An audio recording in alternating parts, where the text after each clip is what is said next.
Bonjour à tous. Aujourd'hui, je voudrais faire une vidéo sur quelqu'un que je connais personnellement qui s'appelle Jean-Marie Bigard. Voilà, parce que ça, je peux en parler en toute connaissance de cause. Et je suis particulièrement fière de ce qu'il a dit. Il souhaite, en tout cas, il a dit qu'il était tenté par l'élection présidentielle de 2022. Je m'y attendais.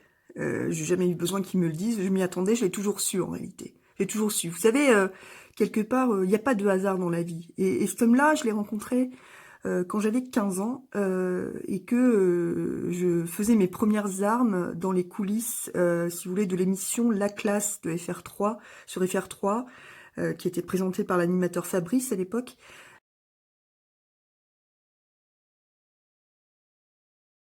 Et ça se tournait dans les studios de la Plaine Saint-Denis. Et c'est là que je l'ai rencontré, et c'était en 1988, et je me souviens bien dans les coulisses qu'il m'a présenté, celui qui écrivait les sketchs pour lui au tout début, Laurent Baffy. Je me souviens quand il m'a présenté, tiens, je te présente Laurent, et c'était Laurent Baffy.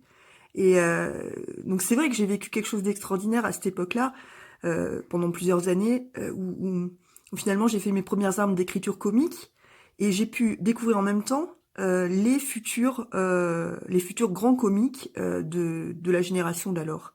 Mais ça veut dire aussi que j'ai vu comment ils étaient à titre personnel. Jean-Marie Bigard, Pierre Palmade, Muriel Robin, tous ces gens-là. Michel Larocque. Donc, et quand on a 15 ans, on voit directement qui sont les gens, on voit directement dans leur cœur. Et j'ai vu directement dans le cœur de Jean-Marie Bigard. Et c'est un être qui était déjà exceptionnel. Voilà, un être exceptionnel qui n'a pas eu une vie facile, ni une enfance facile. Je vous invite à essayer de découvrir qui il était et son histoire, notamment celle de ses parents, à Troyes, dans l'Aube. Regardez qui il est. Et vous verrez déjà que voilà, il a une grande force de caractère pour être monté à Paris, avoir réussi cette carrière, comment dire, pour rendre fiers ses parents. Voilà. Je vous laisse regarder. C'est une histoire très émouvante. C'est une histoire très émouvante. C'est quelqu'un qui s'est élevé par la force de caractère, quelqu'un du milieu, issu d'un milieu populaire, et c'est bien pour ça qu'aujourd'hui, il est légitime. Il est légitime à représenter ce que nous sommes, nous, vis-à-vis, je parle pas seulement des Gilets jaunes, je parle de toutes les personnes qui résistent face à ce qui nous arrive d'abominable dans ce pays. Voilà, autant dire les choses, quoi, cette dictature. Voilà. C'est un homme, moi j'ai toujours dit, pendant des années et des années, c'est le plus grand cœur que j'ai jamais connu. Voilà. J'en ai connu d'autres depuis. Mais pendant des années, ça a été quelque part un modèle pour moi. Un modèle, voilà. Un modèle d'intégrité, un modèle de gentillesse, de générosité. C'est quelqu'un qui est toujours secrètement et discrètement, a toujours donné énormément pour les causes humanitaires. Énormément. Mais c'est quelque chose qui n'a pas besoin d'étaler sur la place publique. Et c'est pas quelque chose qu'il a besoin Oui, voilà, c'est ça, il ne s'en vante pas. Voilà. Et les gens qui ne disent rien, c'est ceux-là les plus intéressants. C'est ceux qui le font en secret. Voilà. Il vous le dira pas. Il vous le dira pas spontanément. Voilà. Mais sa vie a été émaillée d'actes d'une grande et profonde générosité, que ce soit d'ailleurs même pour les Restos du Cœur, que ce soit pour toutes les causes humanitaires, étrangères, françaises, les bouchons d'amour, souvenez-vous, la récupération des bouchons de plastique afin de permettre aux personnes handicapées d'avoir des fauteuils roulants, etc. Ça c'est quelqu'un, si vous voulez, profondément humain, profondément généreux, qui n'a jamais voulu fermer sa gueule. Jamais. Jamais. Comme, finalement, son entourage, Baffy et d'autres, jamais fermé sa gueule. Jamais. Et forcément, c'est un modèle pour moi. Donc, il n'y a pas de hasard. C'est quelqu'un que j'ai connu et que j'ai suivi pendant des années, avec qui j'ai toujours des contacts. c'est pas un hasard. C'est pas un hasard. Il n'y a pas de... Voilà, il y a une sorte de filiation. C'est un modèle. C'est un modèle. Ça a toujours été un modèle depuis que j'ai l'âge de 15 ans. Voilà, un modèle de gentillesse, un modèle d'altruisme, un modèle de générosité, un chrétien très impliqué. Vous allez me dire, oui, mais, voilà. Alors, on peut en parler des oui, mais.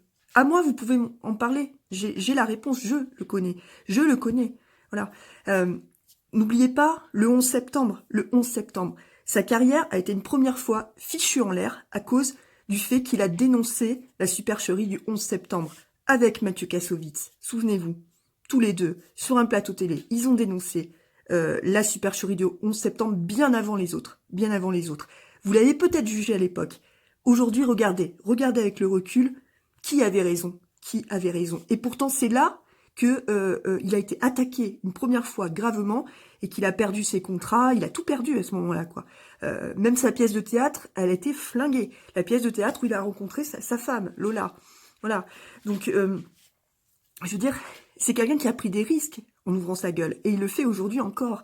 Voilà. Vous allez me dire, oui, il a soutenu Nicolas Sarkozy. Vous n'allez pas me dire ça. Vous avez tous, de même que moi, on a tous voté pour des présidents. Hein, et on s'est fait avoir. Donc, il est exactement comme nous. Il est issu du peuple. Il est exactement comme nous. Il peut se tromper, il peut prendre de mauvaises décisions, mais lui, il l'admet. Et lorsqu'un journaliste lui a posé la question, tout de go, mais vous avez soutenu Nicolas Sarkozy, vous savez ce qu'il a répondu? Tel qu'il est, Jean-Marie Bigard, il a répondu, je ne mettrai plus jamais mon doigt dans ce pot de confiture à merde. Voilà. Et il parlait là, effectivement, de ses soutiens, effectivement. Mais il s'est trompé, comme d'autres. Il s'est trompé. Qui ne s'est pas trompé? Qui n'a pas voté Macron, là? Voilà, il y a plein de gens qui ont voté Macron, il y a plein de gens qui ont voté Sarko, il y a plein de gens qui ont voté Ségolène Royal, mais vous croyez qu'ils sont mieux que ceux qui ont voté Sarko? Vous voyez, mais tout le monde s'est fait avoir dans ces trucs-là. Tout le monde s'est fait avoir. Donc, il a parfaitement le droit, comme un être humain, et comme tous les autres, de se tromper. Il s'est trompé, il l'a admis, il l'a dit, voilà. C'est tout, basta. Et je peux vous dire qu'il reviendra jamais dans ce truc-là, quoi. Voilà. Et si là, il décide peut-être de se présenter, si on est tenté, c'est aussi un provocateur, Jean-Marie Bigard. Voilà, il dit qu'il est tenté. C'est assez logique dans sa personnalité. Regardez, il s'est battu pour la maternité, je crois que c'est à Carré en Bretagne, il s'est battu. Je veux dire, qui c'est qui défend les Gilets jaunes depuis le départ, mis à part Jean-Marie Bigard, franchement, qui c'est vous ne pouvez pas le taxer de ne pas être du bon côté. Voilà, c'est quelqu'un qui... et je vois, on va essayer de tout sortir, mais moi, ce que je vous dis, c'est que de ceux que j'ai vus quand j'avais 15 ans, de 15 à 18, 19 ans, que je côtoyais à l'époque, eh bien, je les ai observés, et je peux vous dire que c'est pas le même que Pierre Palmade, et c'est pas le même que Muriel Robin, c'est pas le même que... voilà. Ouais. Moi, je vais directement à ceux qui étaient altruistes, généreux, voilà, et qui n'a jamais craché dans la soupe, jamais, voilà. Quelqu'un qui est issu du peuple et qui sait d'où il vient, c'est quelqu'un qui, effectivement, pourrait très bien laisser courir. Il a de l'argent, il a une femme adorable, il a 3 enfants, voilà. Il a... Comment voulez-vous? C'est comme d'autres. Il n'avait absolument aucun intérêt à ouvrir sa gueule. Aucun. Avoir que des emmerdements à ouvrir sa gueule. Et pourtant, il le fait. Et il défend le peuple français. Autant le dire, il défend les personnes qui ont besoin d'être défendues. Voilà. Donc à partir de là, qu'est-ce qu'on a à dire? Quoi? On va pas les juger le fait que... il est vulgaire dans ses comment dire, dans ses sketchs? Non, mais vous savez pas rigoler. Voilà, vous savez pas rigoler. On s'en fout de ça, on s'en fout. Vous préférez des prout-prout, comme on dit, les macronistes qui nous dirigent. Vous préférez vraiment ça? Vous préférez quelqu'un qui vous ressemble? Voilà. Prenez, comment dire, exemple sur des gens qui vous ressemblent. Voilà. Il a le droit de faire ce qu'il veut, la liberté d'expression, surtout dans l'humour. Mais si vous ne l'aimez pas, n'allez pas le voir en spectacle. Mais ne le jugez pas sur, on va dire, son action aujourd'hui, qui est de nature citoyenne et politique. Ne le jugez pas sur ses sketchs. Là, c'est autre chose. On n'est pas dans ce système-là. En tout cas, moi, s'il y avait quelqu'un parmi les humoristes ou parmi les artistes que j'aurais choisi comme porte-parole, comme porte-drapeau de la cause des plus démunis, bien entendu, je choisirais Jean-Marie Bigard, mais d'évidence. Et pour moi, il était évident qu'il en arriverait là. Il était évident qu'il en arriverait là. Alors après, vous essayez toujours de faire des comparaisons. Pourquoi faire des comparaisons? Les gens sont ce qu'ils sont. Voilà, on n'a pas besoin de le comparer à Coluche. On n'a pas besoin de le comparer à qui que ce soit. Il est Jean-Marie Bigard. Voilà, vous croyez que quand vous avez connu Coluche, vous l'avez comparé à l'abbé Pierre? Vous l'avez comparé à quelqu'un qui avait déjà commencé à, comment dire, à agir 20, 30 ans avant? Voilà, vous faisiez ça pour Coluche? Je ne crois pas. Voilà. Pourquoi vouloir comparer ce qui n'est pas comparable? Voilà. Ils ont chacun leur personnalité. Et je ne me permettrai même pas, parce que quand on ne connaît pas, comment dire, le personnage qu'il est dans la vie, sa générosité pour l'humanitaire, etc., pour aider, il a toujours aidé les plus démunis. Alors qu'est-ce qui le distingue de Coluche? Excusez-moi, voilà. Vous voulez toujours considérer que ceux qui sont plus anciens sont plus valables, Évidemment, Coluche a été extraordinaire, mais laissons les autres être extraordinaires aussi. Voilà, ne les comparons pas.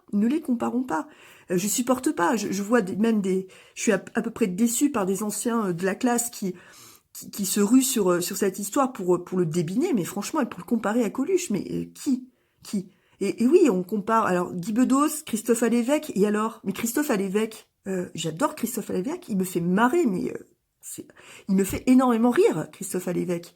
Pourquoi est-ce que, pourquoi est-ce que on devrait automatiquement les considérer comme moins valables que des humoristes des années 70-80? Pourquoi? Franchement, voilà, pourquoi vouloir mettre des gens dans des cases? Pourquoi vouloir les comparer? Voilà. Non, c'est le Christophe Alévêque de 2020, c'est le Jean-Marie Bigard de 2020.